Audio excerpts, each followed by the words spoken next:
Yo, what's up, everybody? If you haven't heard about Anchor, let me tell you, this is one of the easiest ways to make a podcast. First of all, it's free.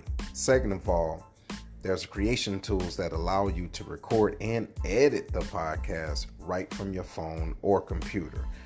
Third, Anchor will also distribute for you so it can be heard on Spotify, Apple Podcasts, and many more. Then you can also make money from the podcast with no minimum listenership. It's everything you need to make a podcast in one place. So download the free Anchor app or go to anchor.fm to get started. Trust me, you won't be disappointed. Later.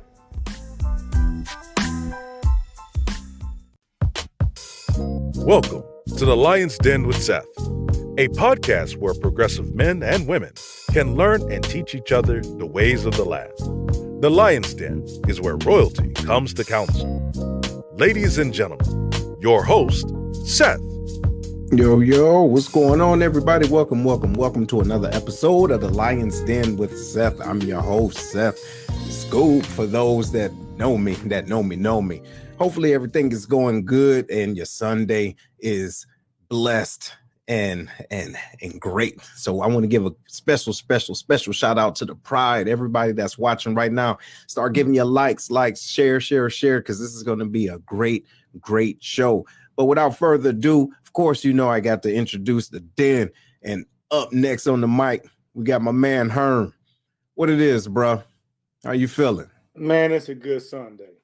What's making it so good, man? So I see you put a pork butt on the grill. Is that what it is? Man, that's part of it. That's part of it. But you know, when you're stepping out and your football team is 3-0, shout out to the Tennessee Titans. You know what I'm saying? When you're stepping out and your all right. So look, anyway, ladies and gentlemen. All right, so we're gonna get ready for the show. You know what I'm saying? He already acted funny style. So we no, that ain't it, man. I mean, you're a Detroit Lions fan, so you don't know how that feels. I'm just saying. You know what? But check it out, though. Don't matter. All right. Look, we get it in or whatever the case is, and then we go get ours. Look, y'all, shout out to everybody that's there and down with the Titans. Who is that? Who team is that? Where they at? What city? Come on, man. It's Tennessee, baby. It doesn't matter. Hey, everybody, hashtag y'all football team. But anyway, man, how you feel about today's show, bro? Man, I feel really good about it, man. I see these two guests coming on and trying to they are putting on something that I believe everybody should see. And it's going to speak to, you know, who we are as a people. So I look forward to talking to these two individuals. Yes. Me too. But yes, ladies and gentlemen, we want to welcome you to the Lion's Den. And if this is your first time here, welcome. Sit down. Don't touch nothing. You know what I'm talking about? But if you're on Facebook, make sure you go to StreamYard.com, all right, /Facebook, so that you can have your comments posted up because you are famous. You understand what I'm saying? You are famous. But without further ado, ladies and gentlemen, I want to introduce to you Mr. Zach Clark and Miss Maya Bible. How you feeling? I'm good. Y'all, look at them. Y'all look at these beautiful people, right? Hey, look, this is the new age. What do you call it? Spike Lee's, right on? That's what it is. It's Mia Bible. Mia, what did I say? Maya. Don't blame me. Anyway, how you doing? How's everybody? How you doing? Doing good. Thank you for having us on the line. No doubt. It's our honor. You understand? It's our honor. So listen, you both have a long, extensive, resume, right? Zach, not only have you been in the game for a while, since 2011, getting it in? Or no, was that Maya? Mia. Yeah, you've been in since 2011, and your first product was ZELLA. Tell us a little bit about that. ZELLA, it's a phenomenal play written and directed by Irvin Williams. And so that I played Ella May in that play, and I made my theatrical debut there. And it's about a Black family that relocates from Mississippi to St. Louis after being chased out by the KKK. And it's loosely based on his family story. And I was fortunate enough to play a different character in the play when he brought it back in 2018 So I really love that project. Wow. Well, congratulations, man. Y'all are getting it in. All right, brother Zach. Now, what about you, man? So not only did you play in this film that we're going to be talking about a little later, but you've been doing things too. And I mean, getting it in. So tell us about yourself. Well, some good things have been happening. I was on Chicago Fire, and I've been in a number of national commercials as well as modeling for Hallmark. It's been a lot. It's been a lot of things. Hold on. Wait a minute. Hallmark, the card spot. Yeah. What were you doing? Modeling, reading the card or writing? What were you doing? Because I'm an actor, I've been married several times to different people. And for Hallmark, I had a beautiful wife. And Horrible. Right on. So what did you do? Tell me about this role, brother? You talking about with Honorable? No, with Hallmark. I'm still tripping about Hallmark. You go in, you audition, and good things happen. And I met actually, it's funny, the woman that played my wife in the Hallmark series of cars that we did for the signature series is Baylia. I want to say, I forgot her last name, but it's Baylia. She was on Big Brothers Big Sisters. Mm-hmm. I'm sorry, Big Brother. Is that ABC? Yeah, it's like the government type of yeah, and the cameras are watching you and all that. And they just brought it back for All Stars. Yes. Yeah. And, she was on Big Brother, and we had a great time. Being the couple for a couple of days. Dope. That's what's up. Big Herm, man. What you got for these lovely stars? Hey, listen, first of all, ladies and gentlemen, y'all watching the Lions Den, okay? And we're talking about Honorable, the film, and we have famous folk, all right? Famous people on, and we're not talking about Herm. We're talking about famous people on here. So look, shout out if y'all just tuning in. Make sure you share, right? Because they have some great information, and we want to support them. But anyway, what you got, Big Herm? Hey, so my question is for Zach, man. I see you in the modeling. Me too, man. I've been a model for a while, but only on Facebook. Wait, modeling You think what? all those selfies was for nothing? Man, I'm a model, dog. Man, get out of here, man. I support you, Herm. No, That's what I'm talking about, don't Zach. do that. No. See, hold on. No, what you're doing is you look, you're feeding the food. You don't want to feed the food, okay? Because after that, he's gonna tell you how he can sing. So let's not go there. All right. Man, everybody gotta have a dream, man. Hey, look, every once in a while you got to wake the hell on up. You dig? I've been trying to wake up for a while. Go ahead, Herm. So my question to you, Zach, is I see you. I mean, I read your bio, and you have quite a bit of experience, and you got the opportunity to work alongside John Goodman. Is that correct? Yeah. How was that? I mean, it had to been a pretty good experience. Absolutely. One thing about working along John Goodman was it was just me and him. It was a very small set. It was filmed here in St. Louis for Explore St. Louis, and it was just me and him on set. We worked together for about, I want to say, 4 hours, but then I was luckily enough, I walked to his green room, and I said, "Excuse me, John." And he walked over to me when he first introduced himself. He said, "Hey, how you doing? I'm John." I'm like, "Hey, I'm Zach." And I think he did that to like ease the tension and be like, "Hey, I'm a regular person." So when we got done filming the commercial, I walked over to him. I said, "Hey, John, you got time to speak for a moment?" And he stood up, shook my hand again, and he gave me some real advice about not just like acting and career stuff, but about life and how to navigate certain pitfalls and things that may come up in your career. And I had told him I was on Chicago Fire. He gave me some advice in dealing with that. But overall, just real down to earth, real easy to talk to. It was like uncle, he was like your favorite uncle or something like that. It was a real chill. Mm-hmm. Okay, all right, yo, that's what's up. That is really, really, really what's up. So, Miss Maya.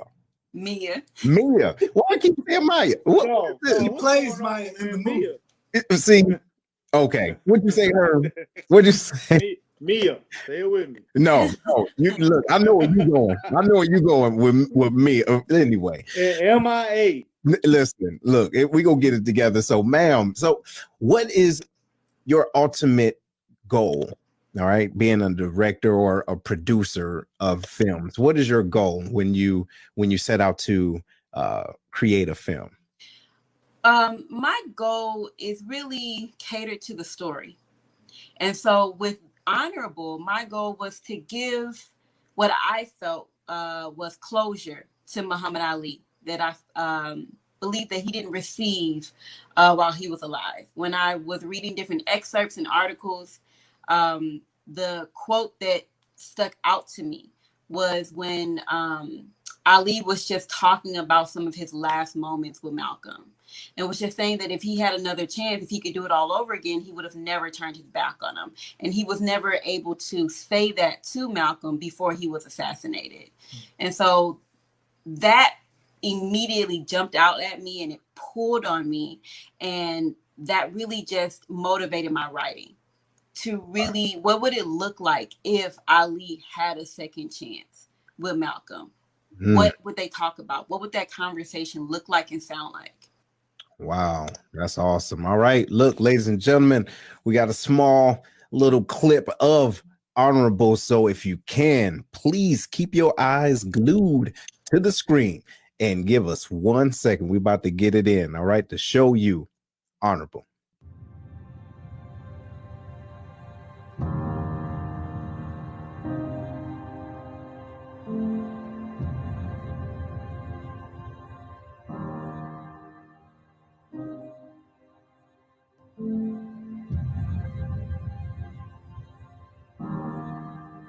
I understand that you're headed to meet with Elijah Muhammad? Yes, sir. Having dinner with him.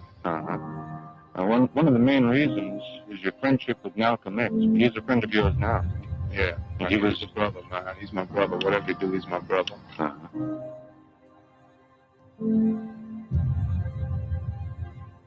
been great publicity given to the fact that heavyweight champion Cassius Clay is one of your followers. Do you think he's a sincere follower? Well, Cassius is following Elijah Muhammad, and I'm no longer a follower of Elijah Muhammad myself.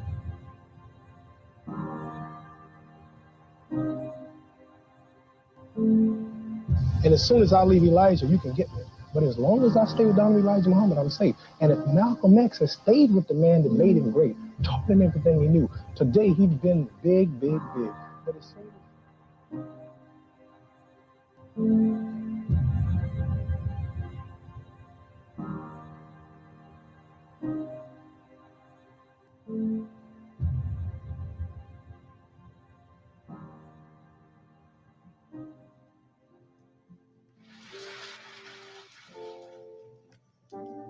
Hi, my name is Mia Bible. I'm the writer and executive producer of the short film called Honorable. Honorable is a story about second chances, motivated by my personal experience.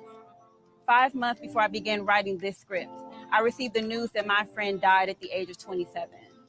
I credit him as being one of the main reasons why I'm an actor and screenwriter today.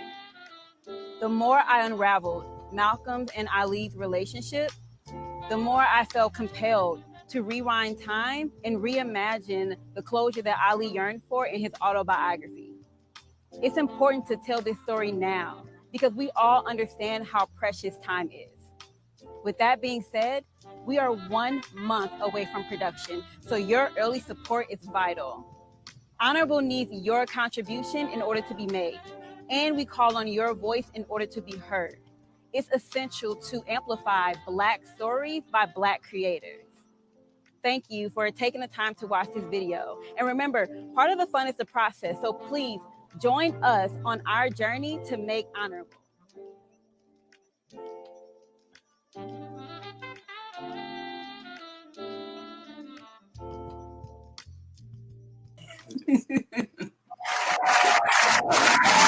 Yo, Come on, applause. Yo. Love it. That was dope. That was dope. That was good. So tell me about that support. Did you guys apparently got the support, right, for the movie?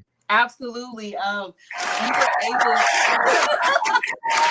We were able to meet our very first crowdfunding goal in 15 days. Yeah. And then after that, it was moving forward with post-production expenses. And so we were able to officially wrap production early September. And now we're in post-production getting the film edited. Wow. Wow. That is awesome. Awesome. So, man, what you got, Herm? So I like the idea of redemption and how you caught on to, Ali talking about if he had a second chance with Malcolm. Do you think that was it personal for you? Was it something that in your life that you would wish that you went back, what inspired this film right here? Absolutely. So the friend that I mentioned in the video, his name was Asa Millar. And when I made a decision to be an actor, I had no idea what the acting scene was here in my city, St. Louis, Missouri. And so he was one of the first people that just really showed me the ropes. He introduced me to different actors. He introduced me to different classes here in St. Louis. And from there, it's just an organic, just a business relationship, and just the desire to be an actor just began to grow. And he was actually he's the reason why I co-wrote one of my first short films. It was never released, but me and him, we wrote a short film together. And so his death was very sudden. It just took me and a few different actors off guard. And like I said, he was 3 years, about 2.5, 3 years younger than me. And was so driven, had left St. Louis and moved to Atlanta to pursue his acting career among the many talents that he had. And so even though that me and Asa, we, ended on good terms, and there was nothing that was, unspoken, and there was just a mutual love and respect towards each other, I still wish I had more time with him. And so that his death happened about 4 or 5 months before I stumbled across this story about Ali and Malcolm, because I did not know nearly as much as I knew about their friendship prior to this film. Wow. Yo, that's deep. Well, listen, everybody, if you're just tuning in, we have the amazing Mia. Yeah, hey. Watch that. Look, I did it. Look at that. See, 3 left. Right? I know, I ain't gonna do it. Shut up. Hey, but look, the amazing Mia Bible and Zach Clark, ladies and gentlemen, here on the Lion's Den, St. Louis natives, right? St. Louis, yep. Both of y'all, huh? Born and raised. Look, huh? What's that? North Side. Okay. Well, shout out to y'all. Well, listen, we got to take a little pause for the cause, because we do have to give our shout out to sponsors. Right on. Ladies and gentlemen, if you are struggling, you understand? If you are struggling with your credit or don't know what credit looks like, good credit looks like, all right, I highly suggest you to give Miss Tracy Brown a call. She can help you find out where you are with your credit in order to have buying power. She is a retired Air Force veteran, and she is continuing to serve by helping individuals get their life together with financial literacy. All right. So I highly suggest you give her a call. Her number is 618-560-3687. All right. Tracy Brown, the name you got to trust to get your credit on point. You understand? But anyway, getting back to the den. So, all right, brother. Now it's on you, Zach. Now, I'm going to hit it. So, ladies and gentlemen, if y'all don't know, he played Muhammad Ali. Now, hey, give us a shout out. He do if he looked like Muhammad Ali. All right. I knew he had to play Muhammad Ali, man. Hey, just a little bit. All right. So look, hey, I'm gonna put you on the spot. Say a little something. Go ahead. Let's hear it. Okay. I gotta shake it off on him. Oh man, shut up. Man. Look, he gotta get ready. Oh, right. He gotta get to the zone. Go ahead. I done wrestled with alligators. I didn't tussle with a whale. Then handcuff lightning, thrown thunder in jail. That's what you get. Yo. Okay. Listen, that was an easy choice. Like, bruh, there was never anybody else in question when it came to who was gonna play Ali. So how did you get in touch with him to say, yo, I need that voice and face? Like, how did you do that? Well, I mean, Zach, we've known each other for years, and so immediately when this story came about, Like I already knew about his love for Ali and just like his research. I knew the moment I told him the story, like it was gonna be all good. And so reached out to Zach, one of the first people, and then we just began to dream this story up. Yeah. Playing Muhammad Ali has been one of those things where I was training for it before I even knew like it was a possibility. So when the opportunity came up, I feel like, oh, so we shooting tomorrow? I'm ready. And like, you know, but thank God we had time. We developed the script, you know, Mia wrote it and we worked out the character and the arc of everything. And it's, you know, certain things just fall into place sometimes. And you just got to be ready when it's your time. And I'm thankful that the opportunity came. Hey, so look, shout out to my man's Pink over there. Look, he asked, can you box? No, not look, check us out. Look, it's one thing to talk like him, but can you float like him? Can you dig it? Float. You can. I can steam too. You can. Exactly. We ain't got a lot of room. Right. What you got, Herm? So I saw in your bio that you also played Martin Luther King in the past. I did. Right. So you played two iconic figures in our for us, right? So how was that? How was playing Martin Luther King and then playing Muhammad Ali? Nerve-wracking. I would say playing MLK was one of the hardest things that I've done from an actor standpoint, because it's not in my natural way of being. And so I really had to learn a stillness that he has, and the power of knowing when to not speak and how to listen, like even closer.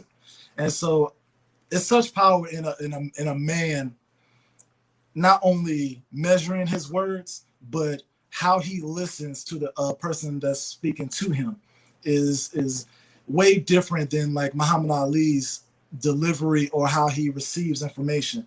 Because with Muhammad Ali, there's a show that goes on with being Muhammad Ali. You know, I'm the greatest. You know, all these things, right? But then on the MLK side, there's a humbleness, and power in that. So, like, because some people, and this is what my director Joel P.E. King told me, some people when they think about Martin Luther King Jr., they think that he may come off as weak, but he is not a weak man. And he made it very important to me when he was directing me that that same like umph that you have in you when you're speaking, or like you as a person, Zach, I want you to bring that with silence. And that was really key to me when I was portraying him. You know what, man? That's dope. That's real dope, because you have to be very talented to manifest someone's vision. You get what I'm saying? So not only does the direction have to be to a certain level, right? But your willingness to portray a certain, energy, that has to be a lot. That has to be a lot, man. So was it, I know you said that it was intense, but was it tiring because it wasn't your normal makeup? Like, how was that? It's so funny. Like when I'm in it, it's like, cause I'm also an athlete, right? Mm-hmm. So when I'm in it, I don't feel it. It's when you're done, when the play is over, or when rehearsal is done, when you feel like you're ready to drop. But when I'm in it, I don't even think about sweating or being tired or exhausted or losing my voice. You just adapt as the fight is going on or as the play is going on. That's passion. And especially when you're working with other great actors, because in the play, the meeting where I played MLK, Jason Little, who plays Malcolm X, played Malcolm X in that play. And so our dynamic and flow with one another was already there for them when I played Muhammad Ali for Honorable. If anything, it was just him switching up to me being a different person. But he was Malcolm X then. So it really all came together. That's what's up. That's what's up. That's real good. Okay. So Mia, I got a question for you. What is, like, who do you follow as far as directors? You get what I mean? Like who motivates you either in the past or even currently? Like who do you see as a great work that can put out the type of movies or the type of short films that you would like to put out? That's a great question. Actually, I would say Irvin Williams. And so he's someone that's on the rise. And the reason why I really, I watch what he does, one is because he's a phenomenal writer. Mm-hmm. And I think that's not all directors have to be writers, but that's something that gives you an edge. And so in storytelling. And I've been directed by him on about, 2 or 3 different projects. And the way that he brings out the motivation in the actors, but then also what he sees on a stage versus what he sees on the screen, it just makes me want to study the craft even more, because he's someone that has a wealth of knowledge that I would just say Hollywood hasn't seen yet, but he's coming. And he's someone that I really, really do pay attention to when it comes to directing. I'll leave it there. I got to piggyback on that. Also from the North Side. He's he's a North Side kid like myself. And shout out to him. One thing that he recently just did, he went skydiving. And he's very big on promoting and pushing about overcoming fear. If a brother like him and a brother like me from the North Side, can, be creatives and expand ourselves outside of the area in which we came from, I think anybody can do anything. Don't hold yourself back. Don't let elements around you hold you back, and always keep learning. He's also an educator too. So shout out to every educator out there in any field. Absolutely. Yes, absolutely. Shout out to y'all, and shout out to everybody that's listening right now. So again, if you're just tuning in, this is the Lion's Den. We have great energy here and some up and coming. Better yet, they're already there in my mind and everybody else's mind that knows them, right?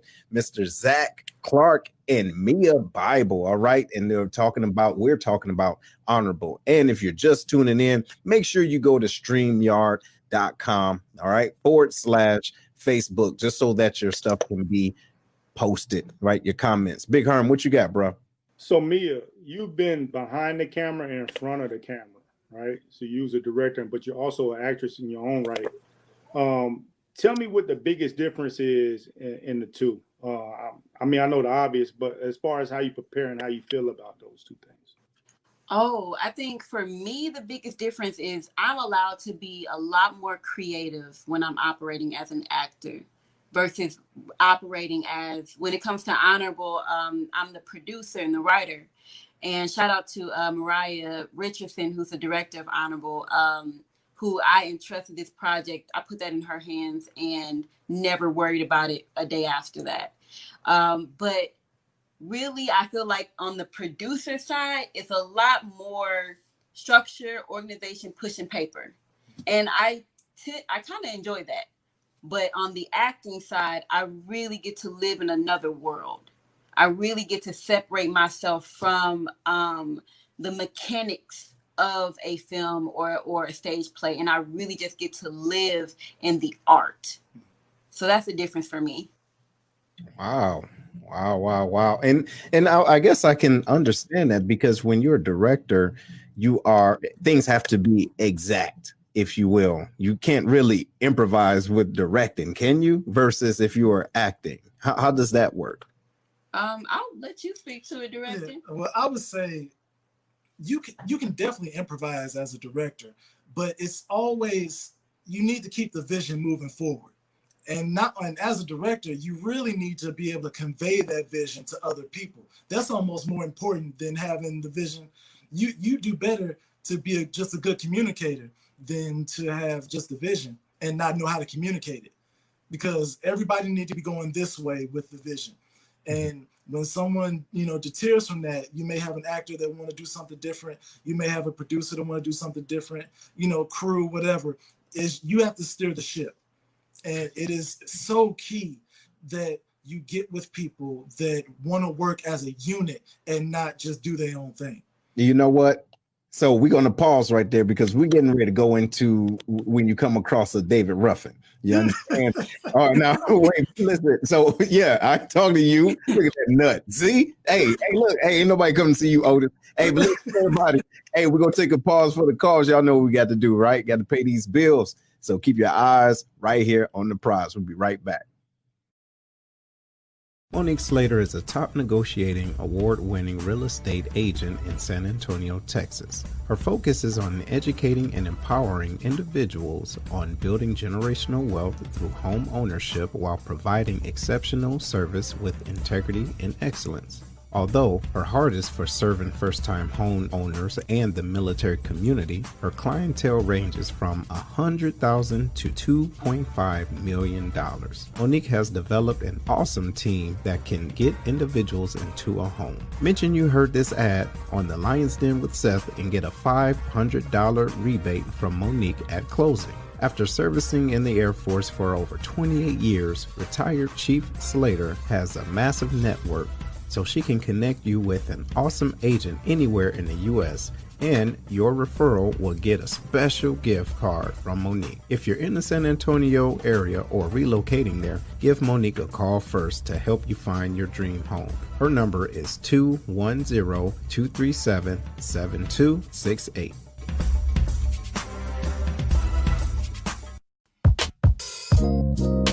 Like what you hear so far?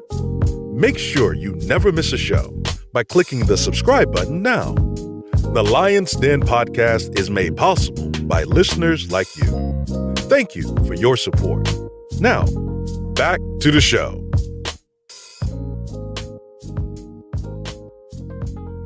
One thing we can cherish during these times is family dinners. Think about it, the nice, succulent southern fried chicken, baked beans cooked to perfection, creamy macaroni and cheese, cornbread.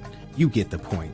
Come check out Kevlar's Grill, where all the meals are cooked with perfection, professionalism, and love.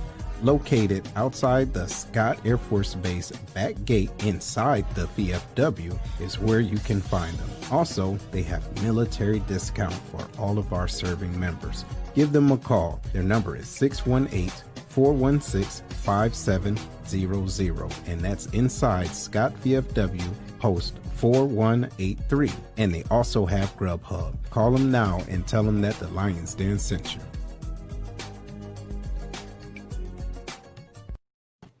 Man, every time I see that, I get hungry. Yo, my goodness. I know. Shame came on us all. Listen, ladies and gentlemen, welcome back to the Lion's Den. We're talking about Honorable, and we have Zach Clark and Mia Bible here, ladies and gentlemen. And so we're about to pick up where we left off, talking about the David Ruffins of the of the film industry, right? So individually, if you guys can, tell me how you deal with those prima donnas and those individuals. Watch this. They do one Now Later's commercial, and now they think you did, you know what I'm saying? Oh yeah. like they really get it in, like, shut up. All you did was So how do you deal with that? For me, I keep my distance. What, can you? I mean, like if y'all working on the same project together. Well, so I've worked on the same project with someone that fits that description. I was an actor, and I kept my distance outside after when rehearsal wrapped. I just made sure I knew what it was. And during rehearsal, I just showed up and did my job. If there was moments where something inappropriate or disrespectful happened, you have to correct that on the spot. But other than that, I keep my distance, because outside of work, what else is there to talk about? Yeah. All right. Hey, facts. Facts. What about you, Zach? I would say, if I had to give advice, it depends on when these moments happen.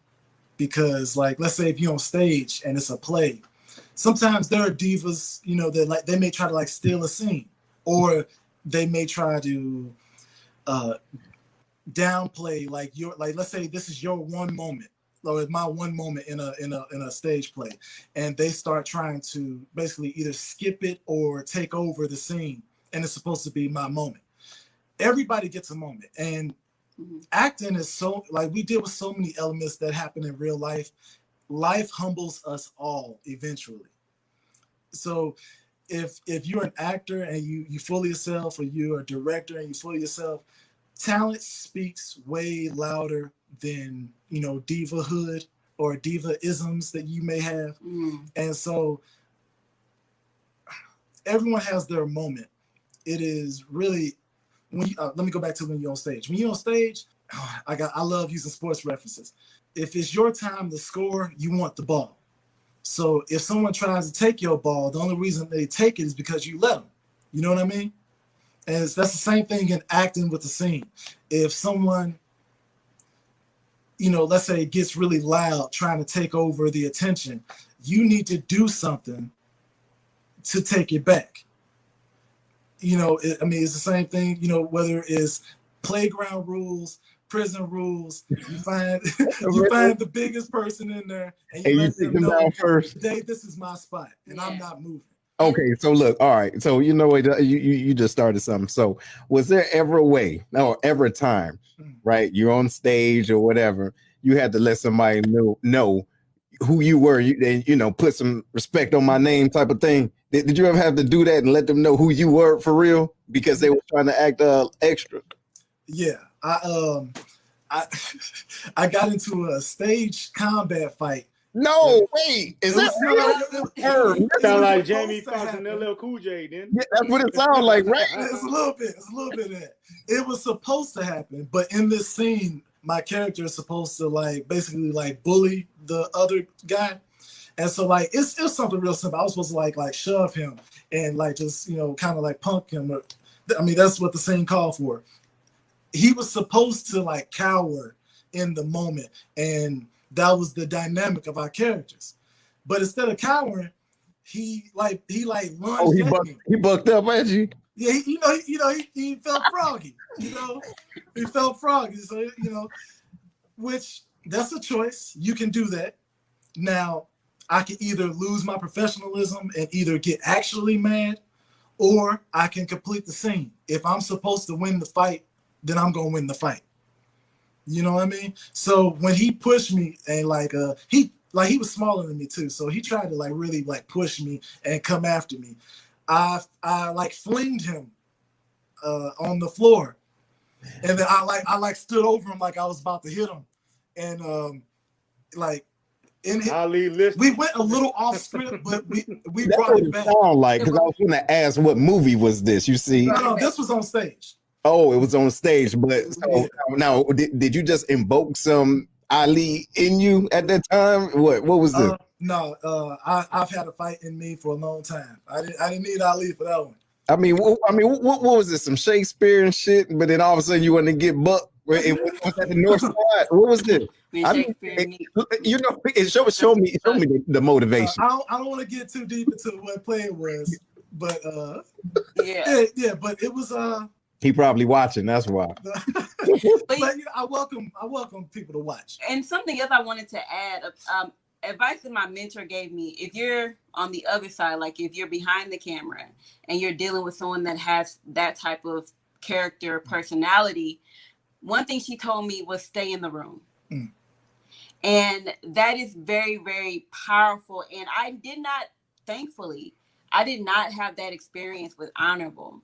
But I understand what she means as far as the moment that people make their choices, and if they decide to get unprofessional or go off script or whatever the choice is, you lose the power of gaining. I'm sorry about that. Right. You lose power to control that moment and to bring people in when you literally leave the room. You need to be able to stay in there with your actors and figure out a solution in that room. Now, maybe you direct someone if it gets to the point where someone has to be escorted out, then maybe you direct someone else to escort them out, but you stay in the room. And so that was, I carry that with me. Oh yeah, that's dope. I like that. Yeah. Also, not everything. Luckily, on Honorable, we had a very happy, very together set where people helped each other out. But whether it's a play or a movie or a TV or whatever, sometimes competitions can arise. I've been part of a situation where a director told two different people that they had a certain role, and one of the guys, he walked over to me after and was like, "Hey, how come so and so said they had this role?" Because he was doing a roll call, right? He said so and so who's playing this, and one guy raised his hand, the other guy was like, "Oh well," and then put his hand down. And I said, "Well, you gave it up the moment you put your hand down." I said, I said, who told you that was your, who told you that that was your role? He said, the director did. I said, who else can tell you that it's not? And he was like, oh. I said, exactly. You fight for what you want. So whatever, and that's in anything. Nothing is given to you. Yeah. You know, you don't get a paycheck because, you know, people that help you out, you earned it. You know That's what right. I mean? Yeah, that's real good. That's a real good advice. What you got, Herm? Hey, so I'm gonna get away from the beef and the, you know, the No.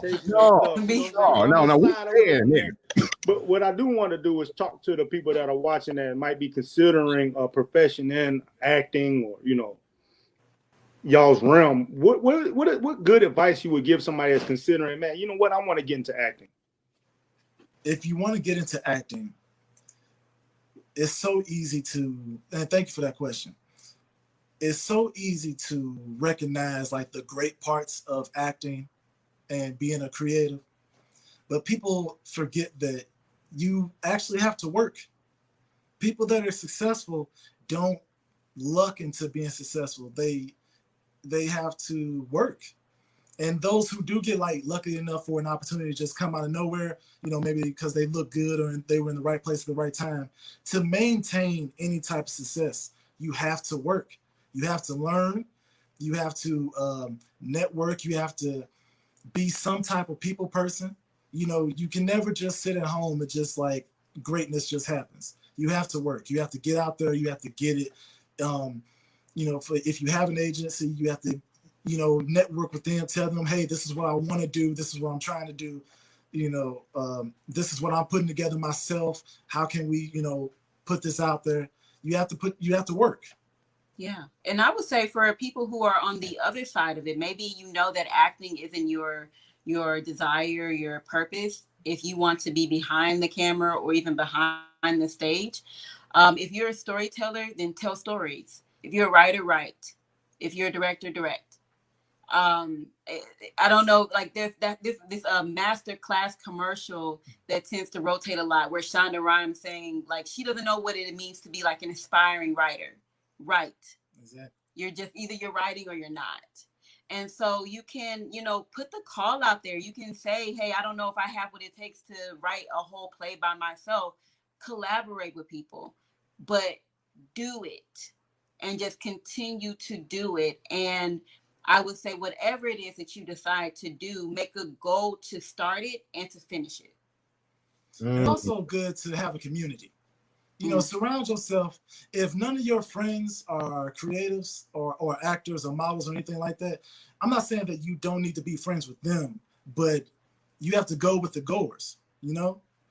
Go with the goers. I like that. That's dope. And yeah, that's I'm still that. Yeah. Go with the goers. I Go like with the goers. Yeah. Y'all hashtag that, y'all that's still watching in the den, right? Go with the goers. You got to look and see who's doing what you want to do, right? Because a lot of times we spend our time trying to convince people about our dreams and our vision when essentially it was yours. Yeah. You see what I'm saying? It was yours to begin with. So if you're not receiving that support, if you will, from those individuals, it's okay. But I guarantee it's individuals that can dig what you want to do and probably doing it a lot better and willing to help you out in the process. You get what I'm saying? That's beautiful. Go with the goers. Wow. Yeah. That was real good. That was real good. So how many times did you guys have to shift when it came down to your environment? Like, for example, you are born and raised in St. Louis, okay, North Side. Now, I'm sure there's individuals that didn't believe in you, right? That may have been close to you. How did you deal with that? I would say, to be very honest, I don't know who they are. And I don't say that like some sort of braggadocious way. I am saying that I don't know who the people are that are not for me and who don't support the path that I'm going or who doubt what I'm already doing. I only know the people who are pushing me forward and who are helping me reimagine what I think I can do. There are a lot of times where I tend to question, if this is how you like, is this how you do it? And they have to remind me that a lot of this, you make your own lane. And so I'm not saying those people don't exist. And I think that maybe eventually one day I will encounter them. But I've been fortunate enough that the only people that I have that have been so close to me, where they impact my life, have only been those who support what I want to do. And they're not yes men, they're not yes people. It's not that, but they genuinely support and believe in what I'm doing. So I'm not there yet. That's good. Congratulations. Being 100 with you. That's good. What about you, Zach? I wish I could say that. Unfortunately, I've been doing this a while now, a little over 10 years. And I know, some people, you just don't, connect with in the way that you wish. And a lot of times it's not because you specifically did something. It's just because you were you. And for me, I just want to rehear the question again. Can you say the question one more time? So basically, the question is, where you are right now, okay, were there individuals in your path or that's close to you or were close to you that were naysayers, Debbie Downers, or saying, look where you from. You from north side of East St. or I was about to say East St. Louis or St. Louis, but don't nothing come out of here. Okay, So you know what I mean? Yeah. So when I think about that, it's funny how I feel like I'm living my life backwards. I'm Benjamin Button when it comes to my dreams, because when I was a kid, I don't know if you know about the Palace. If y'all used to go to the Palace. Tell us about the Palace. You go skating? So look, I'm from Detroit. I'm from Tennessee. And he's from Tennessee. But the people, hey, hashtag the Palace if you didn't know the Palace. So the Palace, they used to have like these day camps and all that, and they had these talent shows. And in these talent shows, I used to want to be a break dancer so bad. I'm talking about like I pop and lock in doing a robot. I wanted to be a break dancer so bad when I was a kid. And every week, ain't nothing wrong with that. The counselor would ask me, Zach, now we're gonna let you in this. You're not about to do the same dance, are you? And I'll be like, no, I got something different. And I would do the exact same dance because I was like, the problem is they just don't know how, they don't know how good it is. But if you see it one more time, then it'll click. So in my adult life, wait, hold on, wait. Did it ever click, Zach? Is the question. No, it didn't. You know damn well it didn't click. Hey, I love that. No, it didn't click, man. But you gonna love me. Yeah, exactly. But you know what it is? But look, isn't that Muhammad Ali? Look, I'm gonna show you how great I am. Yeah. You know what I mean? I'm just gonna keep doing it until you say okay. Yeah. They said just let them finish. Just let them finish. No, but one thing I learned about that I take into my adulthood is I didn't perform for anybody but myself. So even like the things that I do, I collaborate with people. I love people, but when I'm performing, when I'm shooting my shot, when I'm saying my lines, when I'm in character, I'm there. Like you said, I'm present. I'm not. There is no one else there with me. I'm in the moment. I'm goal oriented. I'm getting it done, and nothing can stop me in that moment. And that's where I thrive. Yeah. And everything else after that, I welcome everyone in. I want to know, hey, how can I do this better? You gotta not take yourself so seriously. But in terms of, I don't doubt whether or not I'm capable anymore. And I definitely don't let other people put doubt in me if I'm capable. You know what I mean? If I am knowledgeable about something is a different question. And that's something that I can pick up and learn. But I don't doubt my capability or base it off of other people hating on me or not. Because people going to do that regardless. Yeah. I had a friend ask me one time, hey, what if somebody didn't like that you did this? I said, first of all, the question is flawed. There is no what if somebody don't like this. Somebody won't like it, period. somebody won't like it, no matter what you're talking about. In any field, in any type of creativity, somebody won't like it. The only thing that you have to worry about is how you deal with it. And that's my advice in regards to that. Yo, that's good. That's real dope. That's real dope. All right, ladies and gentlemen, we're going to take one more pause for the calls, but then we will open up the lines for individuals to call. Okay. If you're interested in calling, give us the moment. Give us a moment. We're going to do that here shortly. Right on. But before we get into that, we have to give another shout out to our sponsor, y'all. Check it out. The medical coding and billing training. If you want to get a trade, all right, if you want to learn a trade in the medical field, I highly suggest you give them a call. What they can do is teach you virtually. If you can hear my voice and see my pretty face, that means you can learn the skills of HIPAA compliance, billing and coding, and just all types of terminology, the things that you can use and learn to work in the medical field, the front desk. All right. So I highly suggest you give them a call if you're interested. And guess what? After the training, you owe zero debt. So no student loans, no anything. All right. So give them a call. The number is 618-825-8173. One more time, 618-825-8173. 8173. Listen, if your child is going to school right now and they're virtual learning, you can too. You understand what I'm saying? And get a trade. So again, their number is 618-825-8173. Holla at them. All right. So getting back in, ladies and gentlemen, we got Zach Clark and Mia Bible on from St. Louis, Northside. You two? Northside? No, I'm not Northside. I'm not Northside. Just that.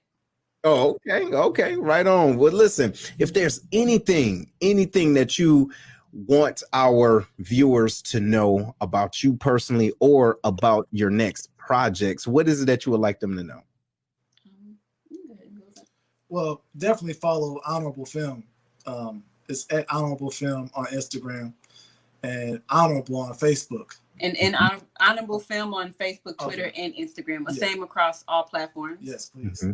And you can follow me. I'm Zach Clark Act. That's ACT, Zach Clark Act. And I got some commercial work that I got coming up. And I'm really excited about it. Then I'm also working on another short film called Contingency Plan. And I'm grateful for that. Shout out to Devron Davis, writer, director, producer Devron Davis of St. Louis. And it's a lot of things that I got in the fire that I can't fully express openly yet, but I'm, and also praise the Lord. I thank God and everything that I do. So shout out to the man State. You got to give it to him. Yeah. Give it to him. You understand? He on the main line. Tell him what you want. Okay. All right. What you got, Mia? Well, right now, Honorable is my primary focus. One of my instructors told me when he was giving me advice about post-production, he said, post-production is where movies go to die. And so he's like, you don't want that to happen. He really believes in the story. And so just really putting my energy into making sure that we complete this film and continue writing, because I am very confident that this is not the end of Honorable. And I think there's more that can be developed from it. And so on the other side, I am just also expanding my reach as a producer. And so I am just collaborating with different people here in St. Louis and just learning as I go when it comes to producing in different capacities. So yeah, like I am working on Honorable, and you'll probably see my name come across soon, producer Mia Bible, on different projects. So I'm really excited for what I would say early 2021 has for both of us, honestly. Yeah, same here, actually. I mean, look, if y'all not stopping to roll with this, with the pandemic, obviously y'all still getting it in. So congratulations. Big Herm, what you got, bro? Do we have like an estimated date on when this film is going to be released yet? I don't think we ever got to that. Okay. Thank you for that question. So right now we are, I would say February of 2021 is when we are expecting to release Honorable. So I'm really excited about that projected release date. There's a lot of important and sentimental factors around that month, but then also the dates that we're looking at. So just keep us in your thoughts and prayers that we are able to meet that deadline that we've set. Yes. Well, if there's room, I'll get my agent to contact you guys for me to get a scene or something like that inside the movie. I'm available. I'm just saying. Okay. Listen. Okay, send that information. I got headshots. I'm gonna send them out y'all way. I love a ready to headshot. hate on me, man. I love a headshot. Trying to steal my moment, baby. No, wait. You know what? Hey, Herm. From me, it belongs to me. Shut up. Listen, Okay. look. That's not your line. Take your hat off. Show him your headshot, Herm. Show him your headshot, Herm. Damn it. Stop it. You're not getting on nobody. Look, get all of it. Oh, hold on. The hesitations were got me. Yeah. You know what I'm saying? But no, what you got final word, Herm? Jesus Christ. Hey, honestly, you know, it was a true honor to have you guys on the show today. I look forward to watching this film. I think it's a very interesting concept and a beautiful one. And I think a lot of people should reflect on, man, I don't want to have to say that. What if I had another chance? So while you're here, you know what I'm saying, while you're breathing, man, bury those hatchets. It's not worth it. You know what I mean? Do not go to the grave reflecting about, man, I wish I would have did something. Absolutely. So thank you for making this film. I look forward to watching it. Any way that we can support, I will, you know, and again, if you need me to act, you know, I'll brush off. Got you. Well, listen. Got you. Look. First of all, would you stop pandering? You understand what I'm saying? Try to get It's working. I'm shooting my shot, dog. You know what I'm saying? Listen, y'all. I'm shooting my shot. Herm is not what you want. Do you understand what I'm saying? Trust and believe me. But look, all messed aside, we do thank you all. We thank you both, actually, you and the team, and even Erica, right? So look, hey, Herm, you got a fan, right? No, you Erica? don't. No, you don't. Erica Walker, our casting director. Absolutely. Casting director and campaign manager. Yeah. Holding us down for a long time. Shout out to you, Erica. Shout out to Shanae. Shout out to Matthew. I see you guys in the chat as well. Yes. Shout out to everyone that was tuning in. And Matt, yes.